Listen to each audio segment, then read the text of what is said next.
days. So tonight, with a new Iraqi government in place and following consultations with allies abroad and Congress at home, I can announce that America will lead a broad coalition to roll back this terrorist threat. Our objective is clear. We will degrade and ultimately destroy ISIL through a comprehensive and sustained counterterrorism strategy. First, we will conduct a systematic campaign of airstrikes against these terrorists.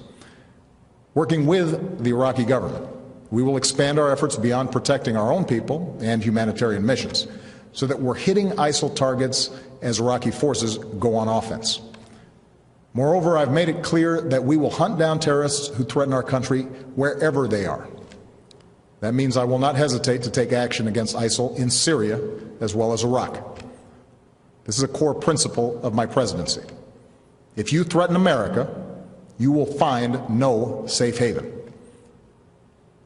Second, we will increase our support to forces fighting these terrorists on the ground. In June, I deployed several hundred American service members to Iraq to assess how we can best support Iraqi security forces. Now that those teams have completed their work and Iraq has formed a government, we will send an additional 475 service members to Iraq. As I've said before, these American forces will not have a combat mission. We will not get dragged into another ground war in Iraq. But they are needed to support Iraqi and Kurdish forces with training, intelligence, and equipment. We'll also support Iraq's efforts to stand up National Guard units to help Sunni communities secure their own freedom from ISIL's control. Across the border in Syria, we have ramped up our military assistance to the Syrian opposition.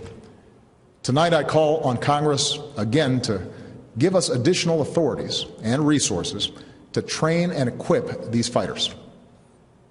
In the fight against ISIL, we cannot rely on an Assad regime that terrorizes its own people, a regime that will never regain the legitimacy it has lost.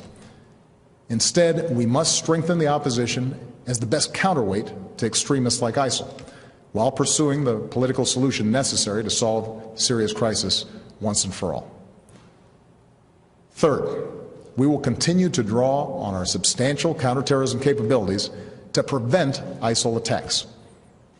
Working with our partners, we will redouble our efforts to cut off its funding, improve our intelligence, strengthen our defenses, counter its warped ideology, and stem the flow of foreign fighters into and out of the Middle East.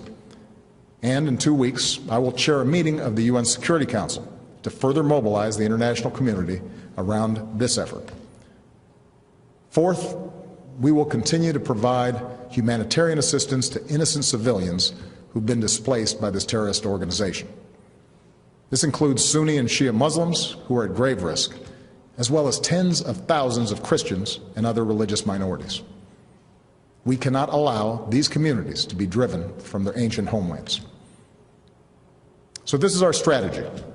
And in each of these 4 parts of our strategy, America will be joined by a broad coalition of partners.